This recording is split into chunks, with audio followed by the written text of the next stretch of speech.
नमस्कार, ये NB news देख रहे हैं आप। मैं हूं आपके साथ पल्लवी राजपूत और हमारे खास कार्यक्रम उत्तराखंड का महासंग्राम में आप सभी का स्वागत है।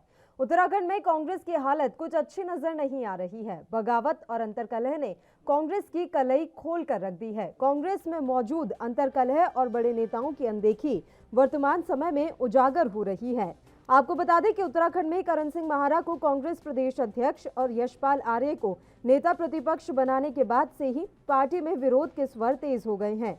विधानसभा चुनावों में हार का ठीकरा गुटबाजी और राज्य के नेताओं पर फोड़ने की बात के आधार पर संगठन में बदलाव की बात प्रदेश के नेताओं के गले नहीं उतर रही। सूत्रों की माने तो कांग्रेस के करीब 10 विधायक पार्टी छोड़ने के मूड में हैं, जिसमें धारचूला से कांग्रेस विधायक हरीश धामी तो खुलकर बगावत कर रहे हैं। वहीं सूत्रों के मुताबिक ये भी खबर है कि कांग्रेस से नाराज विधायक अपनी अलग पार्टी बनाने के मूड में हैं। अब सवाल ये उठता है कि कांग्रेस की इस हार का जिम्मेदार कौन है, किसकी वजह से कांग्रेस उत्तराखंड में हारी। वहीं जानकारों का कहना है कि कांग्रेस को एक समझदार अध्यक्ष की जरूरत है जो नेताओं को एकजुट करके रख सके। वहीं बीजेपी भी कांग्रेस के इस घटनाक्रम पर जमकर हमलावर है।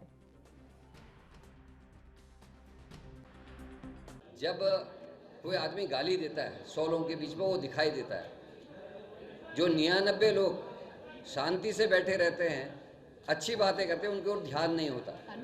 परसेंटेज ऑफ इस्तीफे देने वाले लोगों का परसेंटेज और सुबह से रात के 2 बजे 3 बजे तक मुझे बुके लेके धन्यवाद और बधाई देने वाले लोगों का परसेंटेज चेक कर लीजिए सर। लोकतंत्र है।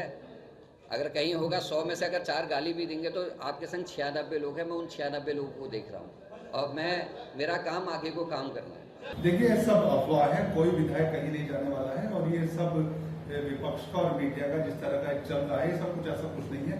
हालांकि कुछ इस तरह का कुछ नाराजगी है, छोटी मोटी नाराजगी कुछ विधायकों की है, लेकिन उन सभी विधायकों को मना लिया जाएगा।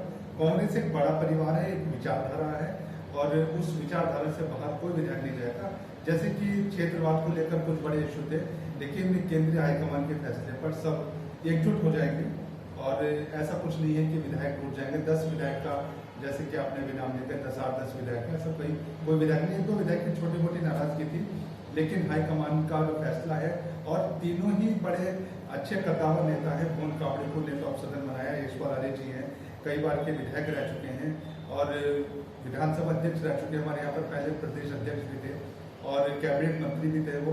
उसके बाद नेता प्रतिपक्ष की जिम्मेदारी मिली, एक ऊर्जावान व्यक्ति हैं और करण मानव 2 बार के विधायक रानीखेत से ऊर्जावान व्यक्ति हैं और उनके नाम पर सबकी सहमति बन जाएगी। कुछ चीजों को लेकर कुछ छोटे मोटे मनमुटाव होते हैं, सब मनमुटाव को कांग्रेस दूर कर लेगी। हरीश धामी लगातार विरोध दिखा रहे हैं, अपना दर्ज करा रहे हैं, इसको कैसे देखते हैं?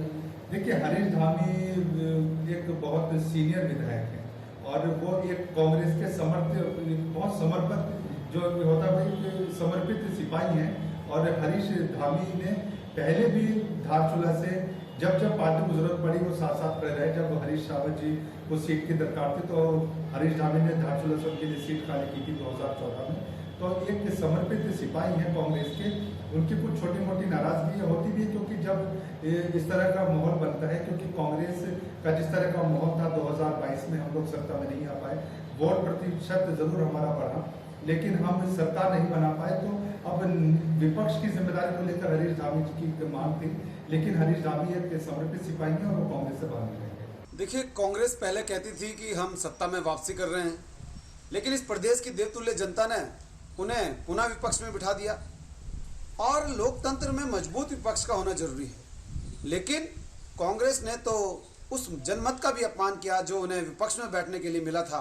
कांग्रेस सिर्फ फुटबॉल है। कांग्रेस में नेता प्रतिपक्ष उन्होंने क्या चुना कि आपस में जो है आफत तो उनके लिए हो गई। 8 से 10 विधायक जो है उनके लगातार बयानबाजी कर रहे हैं, बैठ के कर रहे हैं, खुलेआम धमकी दे रहे हैं कि हम कांग्रेस छोड़ देंगे। देखिए, पहली बार शायद ऐसा हुआ होगा कि कांग्रेस का एक विधायक कह रहा है, मुख्यमंत्री जी मेरे यहाँ से चुनाव लड़िए, मैं इस्तीफा देता हूँ, मैं आपके लिए सीट छोड़ता हूँ। तो कांग्रेस अपने गिरेबान में झांके, कांग्रेस अपने कुनबे को संभाले और कांग्रेस मजबूत विपक्ष की भूमिका निभाने लायक भी इस प्रदेश में नहीं बची है। ये हाल कांग्रेस का इस प्रदेश में हो गया। कांग्रेस में आज जो स्थिति, अराजकता की स्थिति है, वो नेतृत्व विहीनता के कारण है। वही राष्ट्रीय स्तर पर भी हो रहा है, जो उत्तराखंड में हो रहा है। अगर कोई समझदार नेता, अगर कोई लीडरशिप यहाँ पर होती है, कोई ऐसा लगता है कि जैसे उत्तराखंड कांग्रेस लावारिस हो चुकी है। कोई इधर जा रहा है, कोई उधर जा रहा है, कोई समझाने वाला नहीं है, कोई रोकने वाला नहीं है, कोई नियंत्रण करने वाला नहीं है। जो नए अध्यक्ष हैं वो आगे 17 तारीख को कार्यभार संभालेंगे। पुराने अध्यक्ष इस्तीफा दे चुके हैं, उनसे इस्तीफा मांगा गया है, कौन देखेंगे। जो प्रभारी थे देवेंद्र यादव, वो खुद ही अपने आरोपों में घिरे हुए थे। एक पार्टी का वो उसके गुट के नेता बने हुए थे, वो स्थिति है। हरीश रावत जी सर्वोच्च नेता उत्तराखंड के हैं, वो भी किनारा कसी कर गए हैं। आज मतलब कोई वो संभालने वाला नहीं है उत्तराखंड में कांग्रेस को।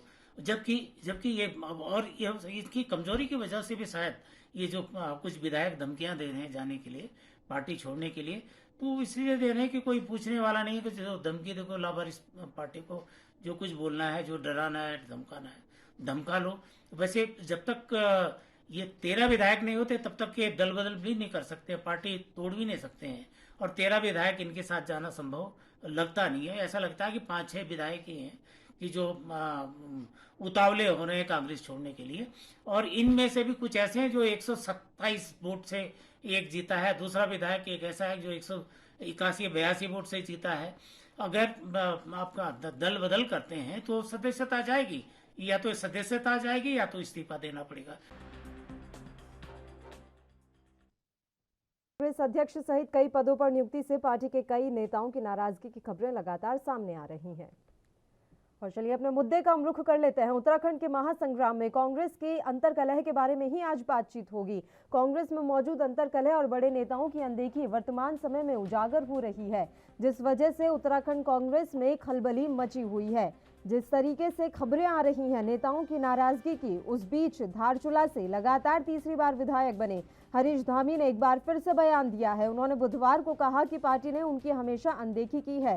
कांग्रेस हाईकमान ने रविवार को ही पूर्व विधायक करण माहरा को प्रदेश इकाई का नया अध्यक्ष नियुक्त किया, जबकि विधानसभा चुनाव से पहले बीजेपी छोड़कर पार्टी में फिर से शामिल हुए यशपाल आर्य को विधानसभा में नेता प्रतिपक्ष और खटीमा में मुख्यमंत्री पुष्कर सिंह धामी को पटकनी देकर पहली बार विधायक बने भुवन चंद्र कापड़ी को राज्य विधानसभा में उपनेता प्रतिपक्ष बनाया गया है।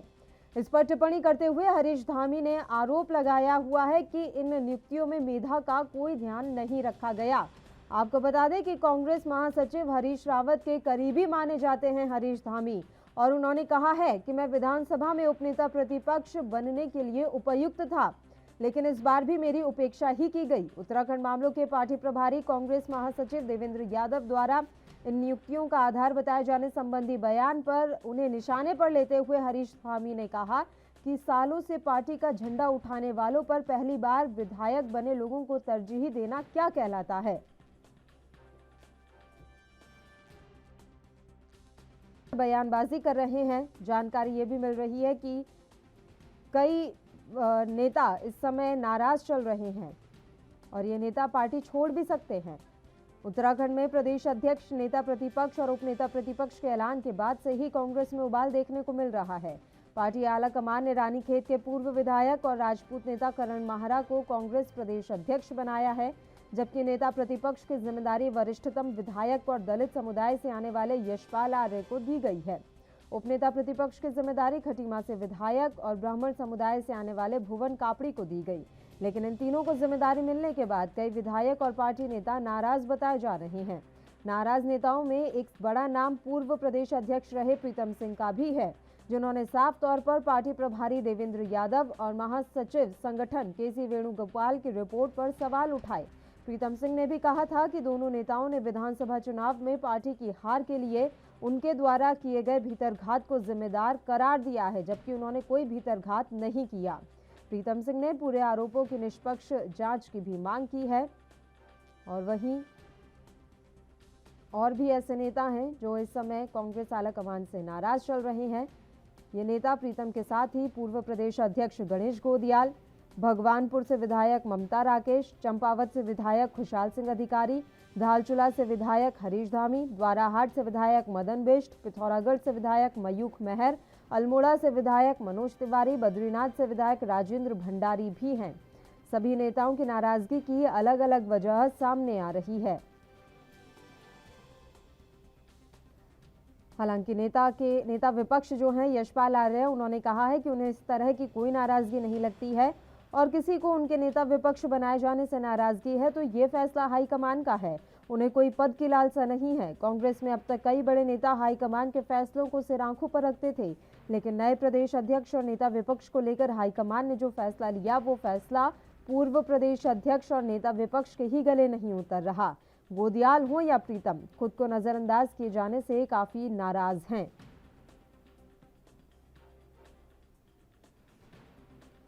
उधर हरीश धामी के बयान भी लगातार चिंता बढ़ा रहे हैं। हरीश धामी ने कहा कि 2017 में भी पार्टी के नेतृत्व ने उनकी उपेक्षा की थी। उन्होंने कहा कि उस समय दूसरी बार विधायक चुने जाने के बाद भी संगठनात्मक चुनावों में मेरी उपेक्षा की गई। 2014 में जब मैंने तत्कालीन मुख्यमंत्री हरीश रावत के लिए अपनी सीट खाली की तब भी पार्टी संगठन में मुझे कोई जिम्मेदारी नहीं दी गई। उन्होंने कहा कि पिथौरागढ़ के विधायक मयूख मेहर और अल्मोड़ा के विधायक मनोज तिवारी वरिष्ठता और अनुभव के लिहाज से नेता प्रतिपक्ष और उपनेता प्रतिपक्ष बनने के लिए ज्यादा उपयुक्त थे।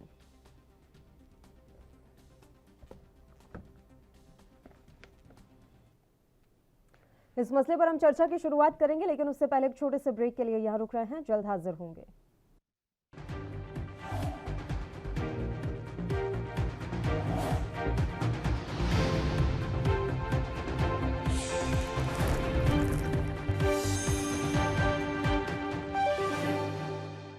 ब्रेक के बाद एक बार फिर से आप सभी का स्वागत है। उत्तराखंड के महासंग्राम में कांग्रेस पार्टी के अंतर मची खलबली के बारे में हम बात करेंगे और इस समय दो मेहमान हमारे साथ जुड़ गए हैं। मेहमानों से आपका परिचय करवा देते हैं। संजीव वर्मा जी इस समय हमारे साथ जुड़े हुए हैं, भारतीय जनता पार्टी के प्रदेश प्रवक्ता हैं, और मनोज जी हमारे साथ जुड़ गए हैं, कांग्रेस पार्टी के प्रदेश प्रवक्ता। दोनों ही मेहमानों का स्वागत है एएनबी न्यूज पर। मनोज जी, शुरुआत आप ही के साथ करना चाहेंगे। सर, वैसे बात होनी चाहिए थी कि कांग्रेस पार्टी ने महंगाई के खिलाफ विरोध प्रदर्शन किया, कांग्रेस पार्टी ने किसी और मुद्दे को जोर शोर से उठाया, लेकिन बात ये हो रही है कि अभी कांग्रेस पार्टी के भीतर खलबली मची हुई है।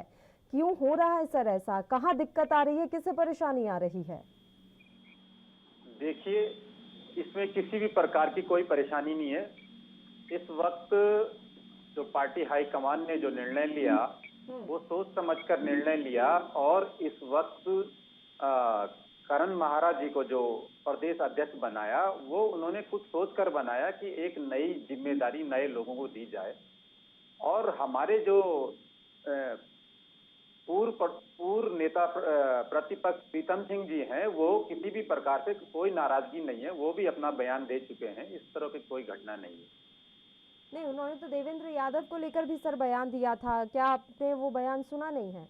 उन्होंने तो साफ तौर पर देवेंद्र यादव की रिपोर्ट पर सवाल उठाए थे और वो तो कह रहे हैं कि मैंने भीतर घात किया है तो आप मुझ पर निष्पक्ष जांच बिठाइए। देखिए, इस तरह से देवेंद्र यादव जी ने के लिए उन्होंने अगर प्रीतम सिंह जी को ये लगा कि कहीं आपसी बातचीत में कहीं कोई गलतफहमी है तो उन्होंने उस चीज को स्पष्ट किया कि भाई किसी भी प्रकार की कोई नाराजगी नहीं है। प्रीतम सिंह जी ने कहा, और पार्टी हमेशा एक साथ है और सबको मिलजुल कर आगे पार्टी को चलाना है, और वो किसी भी प्रकार के मतलब आज जो पद में है कि कल वो दूसरा आएगा, इस तरह से पार्टी में किसी भी प्रकार का कोई असंतोष नहीं है। संजीव वर्मा जी, अब सवाल ये है कि विपक्ष का मजबूत होना लोकतंत्र के लिए काफी जरूरी है, लेकिन क्या उत्तराखंड में विपक्ष कमजोर होता जा रहा है? और उनकी कमजोरी का कारण वो खुद ही है, क्योंकि संगठन मजबूत नहीं है, संगठन एकजुट नहीं है।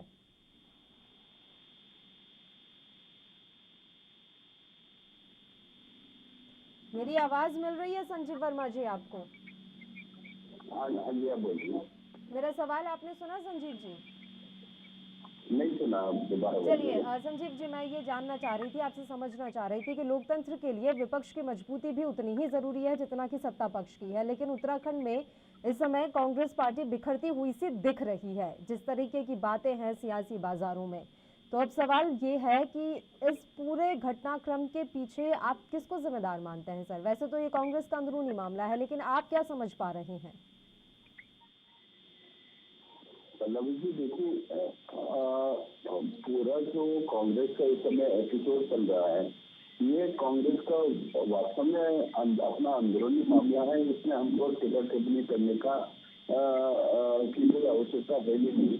लेकिन सवाल क्योंकि कांग्रेस एक विपक्षी पार्टी है और विपक्ष में जिस प्रकार से एक उनका पूरी जनता के बीच एक जो गुटबाजी पूरी तरह सतह पर आ गई है और उसको लेकर जिस प्रकार से हम लगातार बहुत समय से लगातार बोलते चले आ रहे थे कि कांग्रेस के अंदर जबरदस्त गुटबाजी है, उठा पटक है, आपस के उनके नेता एक दूसरे को निपटाने में लगे हैं, वो बात आज की पूरी तरह से सत्य प्रतीत हो रही है कि हम जो कह रहे थे वास्तव में पिक्चर वही थी। और जिस प्रकार से अभी नेता प्रतिपक्ष उनके अध्यक्ष और उप नेता सदन तीनों का जो पार्टी के हाईकमान द्वारा मनोनयन किया गया है, सभी लोग कुमाऊं मंडल से बिलोंग करते हैं और इसको देखते हुए कांग्रेस पार्टी ने गढ़वाल परिक्षेत्र की पूरी तरह से अवहेलना की है, उसकी उपेक्षा की है और गढ़वाल का बहुत बड़ा मैं सोचता हूँ ये अपमान करने का काम कांग्रेस के द्वारा किया गया है। और यह विशेष इसलिए हो जाता है क्योंकि कांग्रेस ने जो अभी 2022 के विधानसभा चुनाव हुए उसमें एक बहुत बड़ा स्लोगन और बहुत बड़ा अपना नारा दिया था कि 4 धाम 4 काम, जिसमें उन्होंने 4 धाम के ऊपर पूरी तरह से राजनीति करी और 4 धाम जहाँ स्थित है गढ़वाल परिक्षेत्र पूरी की पूरी तरह से गढ़वाल का उन्होंने अपमान करने का काम किया। 4 धाम का भी एक तरह से उन्होंने अपमान करने का काम किया। एक तरफ वो 4 धाम की बात करते रहे, एक तरफ वो मुस्लिम यूनिवर्सिटी की बात करते रहे। लोगों को समझ ही नहीं आ रहा था कि 4 धाम की बात कर रहे हैं, मुस्लिम यूनिवर्सिटी की बात कर रहे हैं, किसके साथ है? 4 धाम के साथ है, मुस्लिम यूनिवर्सिटी के साथ है। और जनता ने उन्होंने जो जनता को भ्रमित करने का काम किया, लोगों ने कांग्रेस पार्टी को पूरी तरह से नकारने का काम किया। आज अभी आप तैयार हैं क्या इनके नेताओं को? आप ये बताएं सर, क्या भारतीय जनता पार्टी के दरवाजे खुले हुए हैं इनके नेताओं के लिए? पल्लवी जी देखिए, जिस प्रकार से कांग्रेस के अंदर ये एक अंतर्भंग चल रहा है और कांग्रेस पार्टी एक तरह से बिखराव की ओर बढ़ रही है। अस्तित्व का संकट वहाँ खड़ा हो गया है कि कांग्रेस पार्टी वहाँ पर रहेगी नहीं रहेगी या कितने खंडों में बढ़ने वाली है।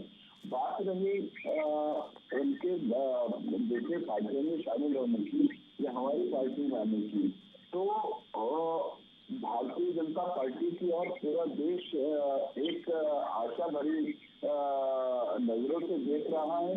हम लोगों ने विकास किया है, हमारी दृष्टि अच्छी है, हमारी नीति अच्छी है, हमारी नीयत अच्छी है और जो लोग हमारी नीतियों से प्रभावित होकर भारतीय जनता पार्टी की और रुख करना चाहते हैं, भारतीय जनता पार्टी सदा से उन सभी लोगों का स्वागत करती है। यानी कि आप इनडायरेक्टली बोल रहे हैं सर कि आप अगर इस तरीके की कोई स्थितियां होती हैं तो इन नेताओं को आप अपनी पार्टी में ले सकते हैं। मनोज जी, आवाज मिल रही है आपको? हाँ जी, अभी आवाज आई। हाँ, तो मनोज जी ऐसा है कि बीजेपी के दरवाजे तो खुले हुए हैं, लेकिन अब जरूरी यह है कि आप अपनी पार्टी के दरवाजे बंद कर दें ताकि आपके यहाँ से एग्जिट होने की जो अभी संभावनाएं हैं वो संभावनाएं खत्म हो जाएं, क्योंकि हरीश धामी के जो बयान है सर वो रुक नहीं रहे हैं और उनके बयानों से साफ लग रहा है कि वो फ्रस्ट्रेट हो चुके हैं। देखिए, अभी जो वर्तमान अध्यक्ष जी हमारे हैं, हाँ, उन्होंने कहा है, स्पष्ट कह दिया है कि पार्टी से बड़ा कोई नहीं है और कोई भी विधायक अगर जीतता है तो वो कार्यकर्ताओं की मेहनत से जीतता है, पार्टी के चुनाव चिन्ह पे जीतता है और वर्तमान जो सारे कार्यकर्ताओं और पार्टी की सामूहिक एकता से ही कार्यकर्ताओं को विधायक को जीत मिलती है। तो कोई भी पार्टी खुदा नहीं बन जाता। विधायक बनने का मतलब खुदा बनना नहीं है। आज पद उनको मिला है, कल किसी और को मिलेगा, लेकिन हम सब का ये दायित्व है, संपूर्ण कांग्रेस परिवार का ये दायित्व है कि वो मिलजुल कर हम सब लोग एक साथ रहें और एक मंच पे अपनी आवाज को बुलंद करें। और रही बात चुनाव में, तो हमारी पार्टी ने चुनाव में बड़ी मेहनत से, बड़ी लगन से अब चुनाव लड़ा, सभी लोगों ने सामूहिक एकता का परिचय दिया। हरीश रावत जी हमारे वरिष्ठ नेता हैं, उन्होंने पूरी पार्टी को एक साथ लेके चले और उसमें कभी किसी भी प्रकार का कोई भी मनमुटाव नहीं आया। प्रीतम सिंह जी हो, हरीश रावत जी हो, चाहे गणेश गोदियाल जी हो, कभी किसी भी प्रकार का कोई कभी आपस में ऐसा कुछ दिखाई नहीं दिया। हाँ, जहां तक चुनाव जीतने का सवाल है तो उसमें मैं एक बात जरूर कहूंगा कि जनता ने मुद्दों पर आधारित वोट नहीं किया। इस बार कांग्रेस ये भाजपा है वो लोगों को गुमराह करने में सक्सेस रही। मैं ये कहूंगा लोगों को जाति धर्म एवं संप्रदाय में फंसाने में वो कामयाब रही और लोगों को वो भ्रमित करने में सक्सेस रही। वो रोज नई चीजें लाने में सक्सेस है। कभी वो किसी फिल्म का प्रचार करती है, किसी फिल्म के पोस्टर चिपकाती है और कभी वह लेकिन आप क्यों असफल हो रहे हैं सर? जो मुख्य मुद्दे हैं वो लोगों तक पहुंचाने में आप क्यों असफल हो रहे हैं? अगर आपके संगठन में इतनी मजबूती है, इतनी एकता है, तो आपको तो एकजुट होकर सारे मुद्दे जनता के सामने लाने चाहिए थे, लेकिन आप उसमें असफल हो गए। और आप दायित्व समझा रहे हैं, जैसा कि अभी आप संदेश देने की कोशिश भी कर रहे थे मनोज जी, तो कहीं ना कहीं आपको भी पता है कि हाँ, संगठन बिखर रहा है उत्तराखंड का। नेता आपस में इस समय इतनी नाराजगी पाले बैठे हैं कि अपने आप अनायास कुछ भी बयानबाजी उनके द्वारा की जा रही है। आप मानते हैं नहीं मानते हैं सर इस बात को? देखिए, कांग्रेस परिवार एक परिवार है और परिवार में झगड़े होने स्वाभाविक है और जहां जहां झगड़ा होता है वहीं प्यार भी होता है, प्रेम भी होता है। तो ये एक मानव का नेचुरल स्वभाव है। देखिए, सब लोगों को तो अध्यक्ष बनाया नहीं जा सकता, आप तो इस बात को जानते हैं। और हर व्यक्ति को दायित्व भी नहीं दिए जा सकते हैं, क्योंकि प्रदेश अध्यक्ष तो एक ही व्यक्ति होगा। लेकिन अध्यक्ष होने का मतलब ये नहीं कि उसमें कांग्रेस के अन्य नेताओं की, अन्य लोगों की बातें नहीं सुनी जाएगी। कांग्रेस एक लोकतांत्रिक पार्टी है और जिसमें सभी को अपनी बात रखने का अधिकार है। अध्यक्ष होने का मतलब ये नहीं कि हम अध्यक्ष अपनी बात कार्यकर्ताओं पे या अन्य लोगों पर थोपेंगे। भाई, माननीय हरीश रावत जी हमारे वरिष्ठ नेता हैं, प्रीतम सिंह जी हमारे वरिष्ठ नेता हैं और हमेशा उनका सम्मान और इज्जत रखी जाएगी। बल्कि जो हमारे वर्तमान प्रदेश अध्यक्ष जी हैं, उन्होंने स्पेशल उन्होंने प्रीतम सिंह जी से भी फोन पर बात करी और हरीश रावत जी से भी बात करी। तो इस तरह से हमें पार्टी में अभी कोई इस तरह से मनमुटाव की बात नहीं आती। हाँ, थोड़ा बहुत असंतोष जो धामी जी का, वो देर सवेर निपट जाएगा, सब ठीक ठाक हो जाएगा। ठीक है संजीव वर्मा जी, वो कह रहे हैं कि उनकी पार्टी में आंतरिक लोकतंत्र है, यहाँ पर सभी को बोलने का अधिकार है। कुछ इस तरह का हुआ था सर, जब पुष्कर सिंह धामी को मुख्यमंत्री बनाया गया था तो थोड़ी बहुत नाराजगी सतपाल महाराज के सामने आई थी, लेकिन बड़ी जल्दी उसे सुलझा लिया गया। किसी तरह की कोई बयानबाजी नहीं हुई, कुछ भी नहीं हुआ। तो आपकी पार्टी में लोकतंत्र नहीं है कि कुछ कह ही नहीं पाए महाराज जी?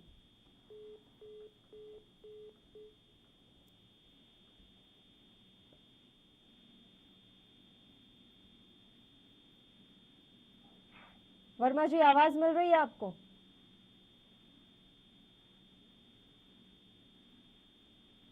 संजीव वर्मा जी तक आवाज नहीं पहुंच रही। मनोज जी, आपको आवाज मिल रही है? जी जी जी, यही सवाल मेरा आपसे रहेगा सर, फिर उनकी पार्टी में आंतरिक लोकतंत्र नहीं है क्या? सतपाल महाराज की नाराजगी हुई थी, वो बैठक में भी नहीं गए थे, उसके बाद पुष्कर सिंह धामी खुद पहुंचे उन्हें मनाने के लिए और सब कुछ जल्दी और सही तरीके से सुलझ गया, किसी तरह की कोई अनाप शनाप बयानबाजी नहीं हुई। इस तरह का अनुशासन अभी कांग्रेस पार्टी में क्यों नहीं दिखता? इतनी कमी क्यों हो रही है सर अनुशासन की? देखिए, जिसे आप अनुशासन कह रहे हैं वो डिक्टेटर कांग्रेस भाजपा ने सतपाल महाराज जैसे वरिष्ठ नेता को और तमाम जो वरिष्ठ नेता उनको दरकिनार करके पुष्कर सिंह धामी जी को अगर आगे लाए हैं तो इसमें उनकी डिक्टेटरशिप ही दिखती है। उनके यहाँ किसी भी प्रकार का कोई लोकतंत्र नहीं है। रोबोट की तरह व्यक्ति को बिठा दिया जाता है और वो संचालन करते हैं। तीन मुख्यमंत्री वो बदल चुके हैं और मुझे लगता है कहीं धामी के बाद वो फिर चौथा मुख्यमंत्री ना उत्तराखंड में ले आए, क्योंकि ये एक रोबोट संचालित है। जो व्यक्ति उनके इशारे पे चलेगा, पपेट की तरह काम करते हैं इनके मुख्यमंत्री, और वो कहेंगे बैठो तो बैठे और उठो तो उठे। कांग्रेस में लोकतांत्रिक व्यवस्था होने की वजह से हम लोग विरोध करते हैं, हम अपनी पार्टी में ही विरोध कर लेते हैं गलत बातों का, जबकि भाजपा में विरोध करने का मतलब है उनको बाहर पार्टी से बाहर का रास्ता दिखाना। कांग्रेस इस तरह की पार्टी तो है। आपकी पार्टी के नेता जो जाने के लिए तैयार बैठे हैं उसका क्या? उसके बारे में आप कुछ बताएंगे सर कि लगातार धामी जी जाना कर रहे हैं, उनको रोकने के क्या प्रयास किए जा रहे हैं? कौन कर रहा है उनसे बातचीत? मुझे इस बारे में आप जरा जानकारी दीजिएगा। एक छोटे से ब्रेक के लिए पहले यहाँ रुक रहे हैं, जल्द हाजिर होंगे।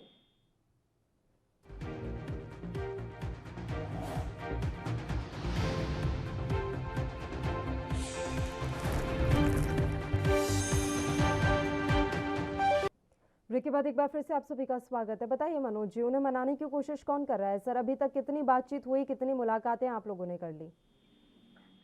देखिए, धामी जी हमारे वरिष्ठ विधायक हैं और लगातार 3 बार वो जीत चुके हैं, तो स्वाभाविक रूप से वो पार्टी के लिए महत्वपूर्ण है और धामी जी का पार्टी में पूरा सम्मान है।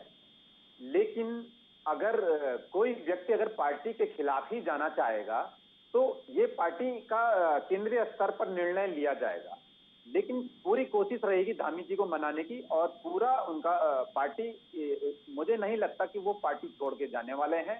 वो थोड़ा अपना जो थोड़ा इंसान को गुस्सा होता है वो थोड़ा सा निकाल रहे हैं। बस मुझे लगता है कि जल्दी ही वो पार्टी के नेता उनको समझा लेंगे और वो खुद भी समझदार व्यक्ति यही तो हैं और मेरा सवाल था ना मनोज जी, जिसका जवाब आप गोल गोल घुमा गए कि अभी तक डैमेज कंट्रोल की क्या कवायद की गई।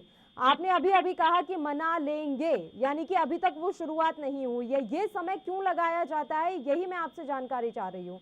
क्यों लगता है इतना समय? अभी एक बार मैं संजीव जी का रुख कर लेती हूँ, फिर मैं आपसे जवाब ले लूंगी। संजीव वर्मा जी, आपकी पार्टी में आंतरिक लोकतंत्र नहीं है, किसी को बोलने की इजाजत नहीं है। अगर किसी को कोई परेशानी है, नाराजगी है, तो वो बात अपनी रख भी नहीं सकता, ऐसा मनोज जी का कहना है।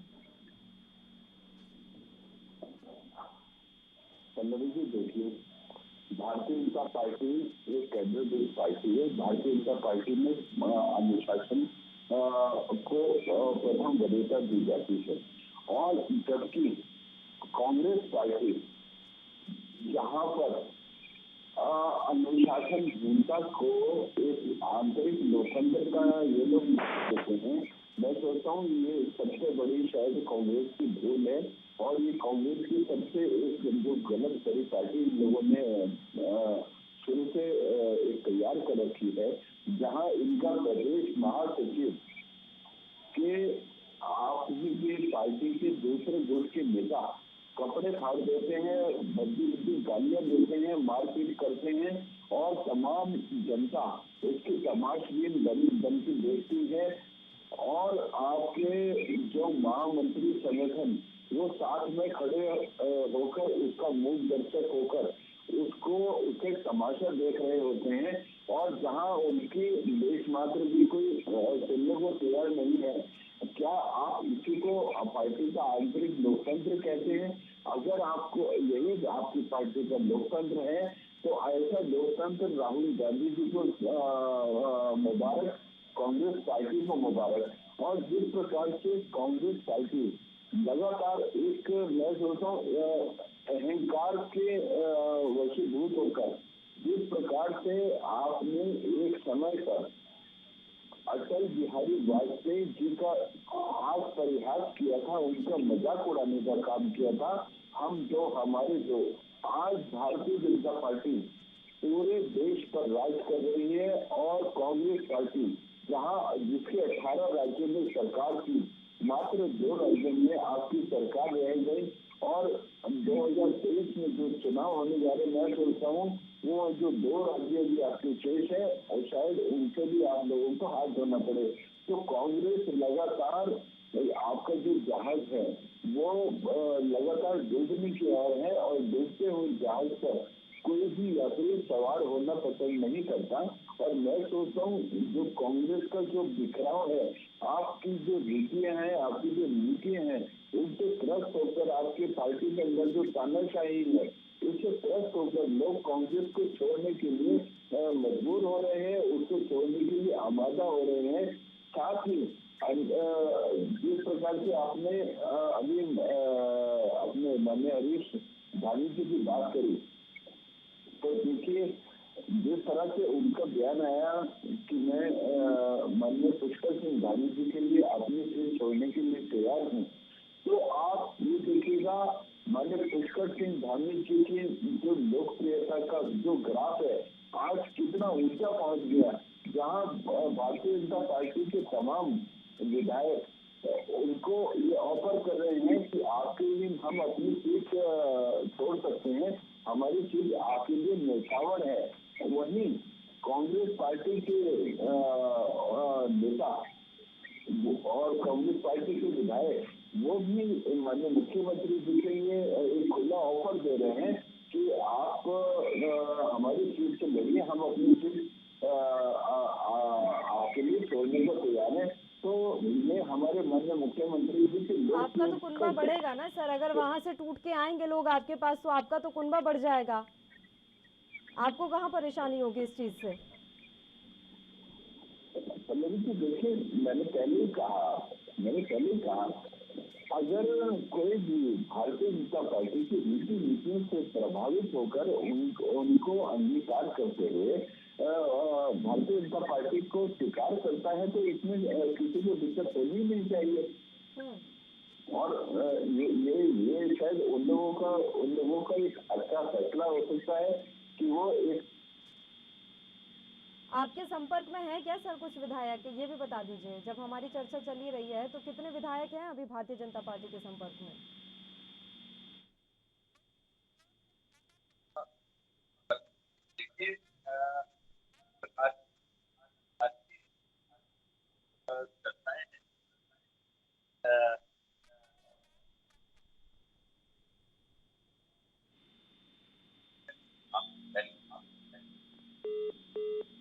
चलिए मनोज जी, जानकारी तो ये भी है कि 8 से 10 विधायक ऐसे हैं जो भारतीय जनता पार्टी के संपर्क में लगातार हैं। हालांकि संजीव जी इनकार कर रहे थे अभी।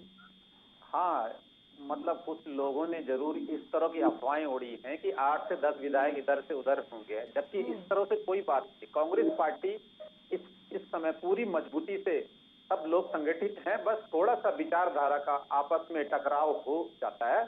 और हर व्यक्ति की राजनीति में महत्वाकांक्षा होना स्वाभाविक है, और धामी जी की भी महत्वाकांक्षा होगी, लेकिन निश्चित रूप से पार्टी में उनको पूरा सम्मान मिलेगा और वो पार्टी के वरिष्ठ नेता हैं, ऐसा नहीं है। और रही बात भाजपा की, चुनाव में जीत और हार की बात अलग होती है। हार, हम इस बात से स्पष्ट सहमत हैं भाजपा की कि वह लोगों को गुमराह करने में बिल्कुल महारत हासिल है भाजपा को, मैं ये कहूंगा। क्योंकि किसी व्यक्ति को बार बार बेवकूफ नहीं बनाया जा सकता है, लेकिन धर्म के नाम पर उसको हमेशा बेवकूफ बनाया जा सकता है। भाई साहब, मैं आपकी थोड़ा सा आप जरा धैर्य रखे सुनने का, मुझे अपनी बात रखने दीजिए। गुप्ता जी, सॉरी, आप प्लीज थोड़ा सा आप ध्यान रखें, मुझे भी अपनी बात कहने दे। आपकी बारी में मैं अभी नहीं बोल रहा। मेरा कहने का मतलब ये रोज नए मुद्दे इस पर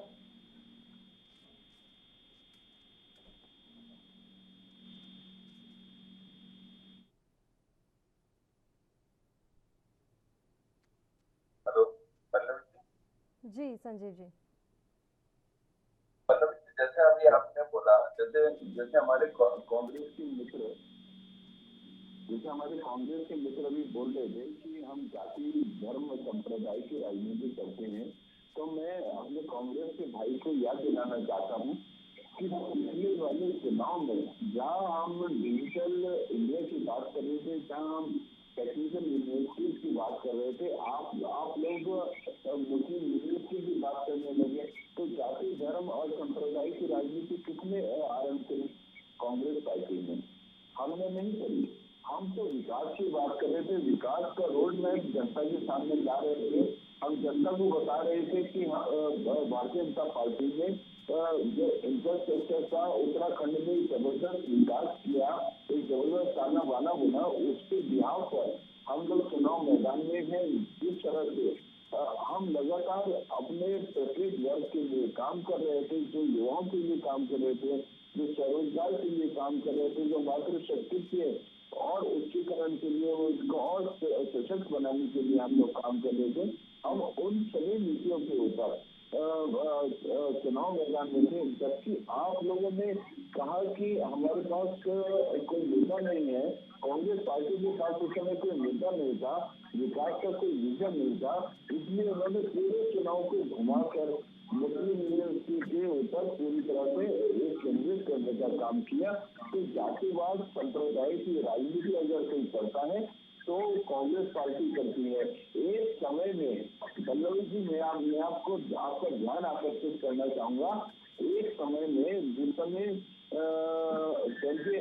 श्रीमती इंदिरा गांधी जी प्रधानमंत्री थी, उस समय हमारे दो का एक जबरदस्त नारा दिया गया था परिवार नियोजन को लेकर, और इन लोगों ने उस पर भी राजनीति करी, इसमें भी हिंदू मुसलमान करने का इन लोगों ने काम किया।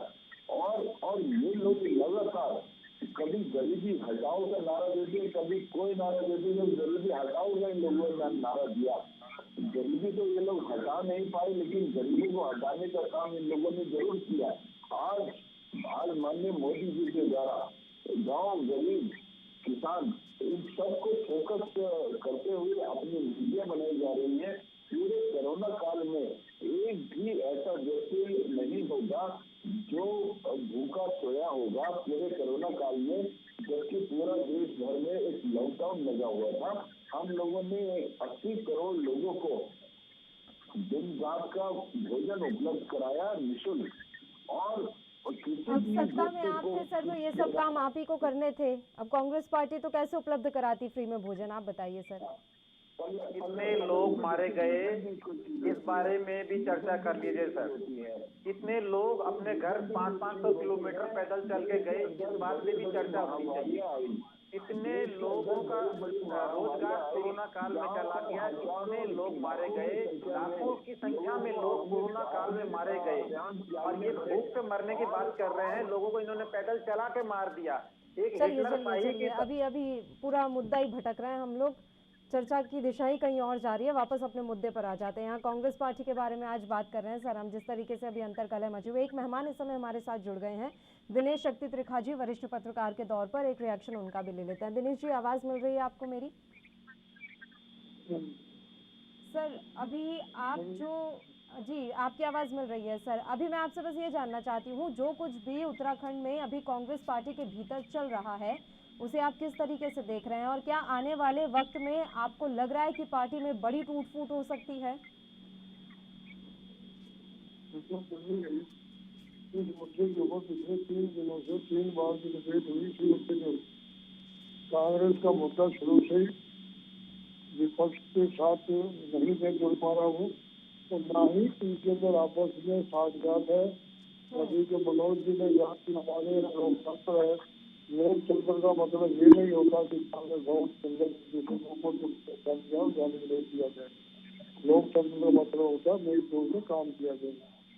जैसे ही जसपाल आर्या जी का और महाराज जी का नाम अनाउंसमेंट हुआ, उसी वक्त से इनके पिछले भी पुराने नेता थे जो अपने आप को बहुत स्ट्रॉन्ग मानते थे कि हम पक्ष जाएंगे, हमारे पक्ष जाएंगे, जो अपने आप इन्होंने सोच सकता था, उनके हाथ धोना पड़ा। इन्होंने धीरे धीरे अपना किनारा काटना शुरू कर दिया। किसी ने अपने ऊपर बहुत की बात कही, किसी ने अपने ऊपर विकास की बात कही, किसी ने कुछ कही। अगर अनुशासन वाली बात करते तो ये एकजुट होकर रहते और एकजुट होकर कार्यकर्ता बन के रहते, कार्यकर्ता दिखाते, भाजपा को भी दिखाते और अपनी पार्टी को भी दिखाते, अपने पूरे लोगों को भी दिखाते। हमने पहले जो डिबेट हुई थी, हमने उसके अंदर भी यही कहा था कि जब तक ये पुराने नेता अपनी मतलब व्यक्ति नहीं छोड़ेंगे, तब तक कांग्रेस का बेड़ा गर्क ऐसे ही होता रहेगा और आगे आगे भी होता चलता है। सूरज सिंह जी से भी यही बात हुई थी, मनोज जी ने भी बड़ी सफाई पेश की, इससे पहले भी कई दोनों प्रवक्ताओं ने बड़ी अच्छी सफाई पेश की। लेकिन हुआ क्या? हुआ ये कि प्रीतम सिंह ने धमकी दे दी कि मैं जो नहीं तैयार हूँ। महाराज जी ने धमकी दे दी कि मेरे जो वो है जहाँ से मैं जीता हूँ, यहाँ पर बात की। अरे 15 साल के बाद वहाँ पे काम कर रहे थे, 15 साल में आपने की बात करने किया है।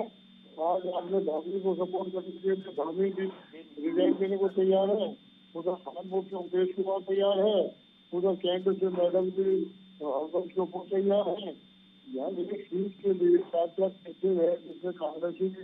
मनोज जी कह रहे हैं, दिनेश जी, मनोज जी कह रहे हैं कि जल्द ही ये जो नाराज नेता है इन्हें मना लिया जाएगा, किसी तरह की कोई टूट फूट नहीं होगी। और मेरा सवाल उनसे यही था कि अभी भी मना लिया जाएगा, मनाया क्यों नहीं जा रहा है?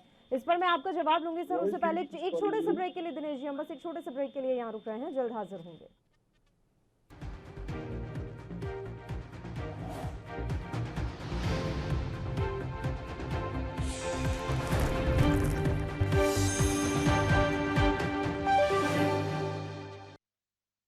ब्रेक ब्रेक के बाद एक बार फिर से आप सभी का स्वागत है। दिनेश जी, आप ही का रुख करेंगे, बताइए सर, अभी तक मनाने की कवायद शुरू नहीं की गई है। दिनेश जी, ऐसा है कभी ना तो धामी जी को ये मना पाएंगे, ना ही धामी जी इस बात को मानेंगे नहीं, वो जाएंगे ही नहीं, ना वो रिजाइन करेंगे। मैं आपको बता देता हूँ, आज मेरी बात नोट कर लेना। अच्छा, धामी जी सिर्फ एक ब्लैक मेलिंग कर रहे हैं कांग्रेस के साथ भी और भाजपा के साथ भी। जो धामी के वो अच्छा बनना चाहते हैं कि मैं आपके लिए सीट छोड़ने को तैयार हूँ। अभी मैंने आपको थोड़ी देर पहले ये बोली उमेश कुमार की, तो कल तक भाजपा के खिलाफ स्ट्रिक्ट ऑपरेशन करते हैं, उसके बाद उनको अरेस्ट करवाती है भाजपा, फिर वो कानपुर से इलेक्शन में दिल्ली जीत जाती है, वो धामी के लिए अपनी सीट छोड़ने को तैयार है। ये समझ मिल जाती है, ना ही समझ में आएगी। ये सारे के सारे अपना वजूद बनाने के लिए कुछ न कुछ स्टंट जाते रहते हैं। अभी आपने 2-3 दिन पहले हरीश रावत जी की एक बयान सुना होगा कि जहाँ से धामी जी लड़ेंगे मैं उपचुनाव वहां से लड़ूंगा। ये समझ में नहीं आती कि अपना इलेक्शन तो लड़ नहीं पाए, अब धामी जी जहाँ से उपचुनाव लड़ेंगे वहां से वो लड़ेंगे। और मनोज जी कहते हैं कि धामी जी को मना दिया जाएगा, तो धामी जी को कब मना दिया जाएगा? हरीश धामी जी को जब पानी सर से उतर जाएगा तब, उसको पहले नहीं मना सकते, नहीं बनेंगे, क्योंकि हमें मालूम है सीट का कि नहीं मना सकते, ना ही वो बनेंगे और ना ही वो सीट छोड़ेंगे। ये भी मैं आपको आज बता रहा हूँ पदवी जी, ये सिर्फ इनकी कांग्रेस की अपनी स्ट्रेटजी है, अपने अपने बात करने का इनका तरीका है। इसीलिए इन्होंने अपनी पार्टी का बेड़ा गर्क करना था, वो कर चुके। अपने उल्टे सीधे बयान देकर वादे दिखाकर करना चाहते हैं, जो कि वो इसमें सक्सेसफुल नहीं हो पाएंगे। जो आदमी, जो पार्टी अपने नेताओं को बर्दाश्त नहीं कर पाई, जैसे नेता प्रतिपक्ष शेखपाल जी आ गए, अपना प्रीतम सिंह जी को थोड़ा सा डगमगाने लगे, महाराज जी आ गए तो गणेश गुजराल जी डगमगाने लग गए। तो ये लोग पद के भूखे हैं, ये कार्यकर्ता नहीं है, पद के भूखे हैं। धामी जी आज जो है पद के भूखे अगर नहीं होते तो 15 साल तक ये एमएलए रहे, 15 साल के विधायक का जो फंड था वो क्यों नहीं लगाया अपने विकास के, अपने इलाके में विकास के ऊपर? उसको क्यों खर्च क्यों नहीं किया? ये मैंने ये सारी बातें जो है इनकी प्रचलन खोखली है, सिर्फ बातें करने का तरीका है और कुछ नहीं। ये भाजपा पर इल्जाम लगाते हैं, भाजपा इन पर इल्जाम लगाती है, इसी बीच में अपना टाइम पास के खड़े हैं। अगर ये कहते बनाने की बात करते हैं तो बनाएंगे, कब बनाएंगे?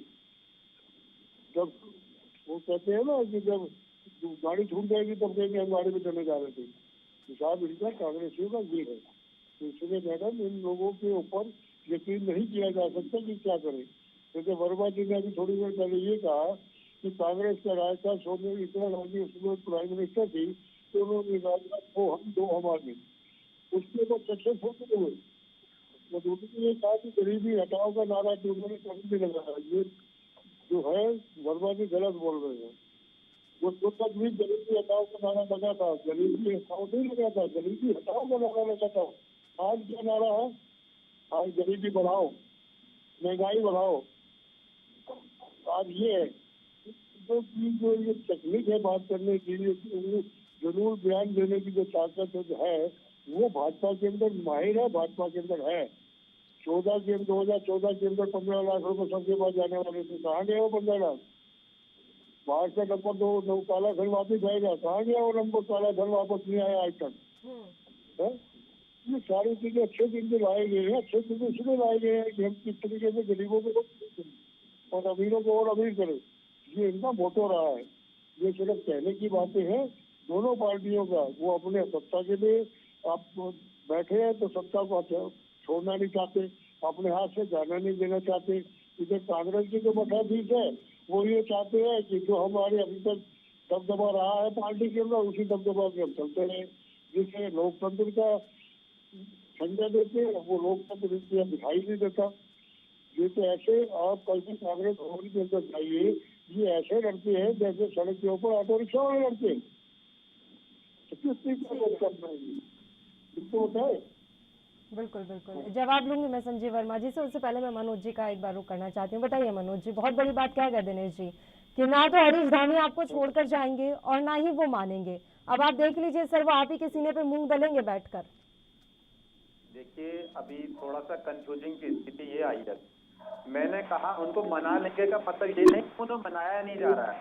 सभी वो नेता, उनके तमाम हरीश रावत जी वगैरह तमाम सभी लोग, उनके प्रीतम सिंह जी, सभी लोग, पार्टी हाईकमान सभी लोग उनके संपर्क में हैं और रावत जी को अभी धामी जी को पूरा सम्मान दिया जा रहा है। ऐसी बात नहीं है। मेरा कहने का मतलब मना लेंगे कि मतलब वो जल्दी ही इस बात को समझ जाएंगे और पार्टी के अंदर ही उनका भविष्य है।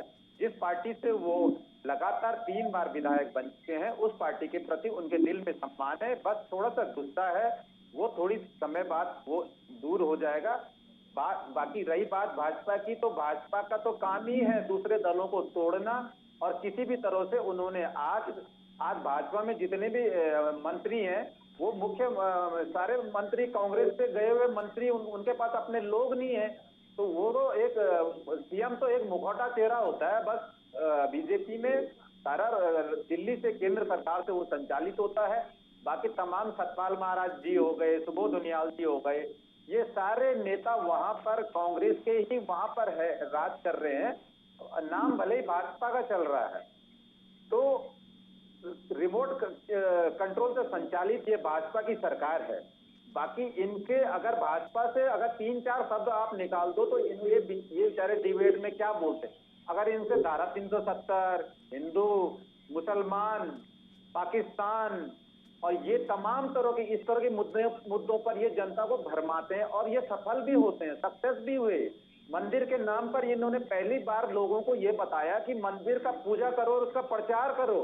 मतलब अपने घर में सब राम की पूजा करते हैं, अपने घर में सब दुर्गा की पूजा करते हैं, लेकिन इन्होंने जनता को ये बताया कि किस प्रकार से पूजा को दिखावा किस प्रकार से करना है और कम से कम लाखों करोड़ों लोगों को दिखाया जाए कि पूजा कैसे होती है।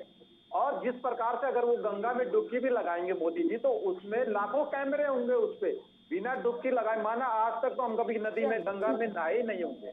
तो कुल मिलाकर इन्होंने दिखावा करना है धर्म का और धर्म का प्रचार करना है। भाई संविधान में, हमारे संविधान में सभी धर्मों का आदर है और सबको अपने अपने उपासना करने की स्वतंत्रता प्राप्त है। अभी हम सर मुद्दे पर रह लेते हैं। हम कांग्रेस से कहाँ धर्म पर चले राज्य का गए? कोई धर्म नहीं होगा। मतलब हमारा अभी धर्म आप अपने नेताओं को सिखाइए कि पार्टी धर्म कैसे निभाते हैं। बाकी धर्म जाने दीजिए, अभी पार्टी धर्म निभाना सिखाइए सर। संजीव जी आखिरी कमेंट, क्योंकि समय बहुत कम है सर, 2 लाइन में जवाब चाहूंगी आपका। जी देखिए, जिस तरह से राम के अस्तित्व पर सवाल उठाने वाले लोग, राम के अस्तित्व पर सवाल उठाने वाली कांग्रेस पार्टी आज अपने अस्तित्व के लिए जद्दोजहद कर रही है। मैं सोचता हूँ जिसने भी राम के नाम के और राम के अस्तित्व को ललकारा है, उन लोगों का यही हाल होता है और यही हाल होने वाला है। आज जिस तरह से ये लोग आपस में इनकी जो लड़ाई है सड़क पर आ गई है, मैं सोचता हूँ इससे बुरा दौर कांग्रेस के लिए और कुछ ही नहीं सकता। बस उम्मीद करते हैं कि अब जल्दी डैमेज कंट्रोल की कवायद में जुट जाए। राम है वो सबरी के जूते बेर खाने वाले राम है, और आपके जो राम है वो धनुष की प्रत्यंचा खींचे हुए राम है। यानी कि आप राम के द्वारा लोगों को बांटना चाहते हैं, लड़ाना चाहते हैं, जबकि हमारे सर कहाँ भगवान श्री राम को आपस चर्चा में ठीक है सर, समय आपको दोनों को ही रोकना चाहूंगी। शुक्रिया आप हमारे साथ जुड़े, तीनों मेहमानों का धन्यवाद चर्चा करने के लिए आप हमारे साथ जुड़े। तो उत्तराखंड कांग्रेस में अंतर्कलह की खबरों पर विराम नहीं लग पा रहा है। लगातार हरीश धामी के बयान सामने आ रहे हैं जो कि कांग्रेस पार्टी की आला कमान के लिए भी चिंता बढ़ा रहे हैं। अब देखने वाली बात यह रहेगी कि कांग्रेस पार्टी उत्तराखंड में किस तरीके से एकजुट हो पाती है, कैसे डैमेज कंट्रोल की कवायद शुरू हो पाती है। इसी के साथ इस बुलेटिन में इतना ही। मुझे दीजिए इजाजत। देश और प्रदेश के तमाम ताज़ा खबरों के लिए आप बने रहिए हमारे साथ। नमस्कार।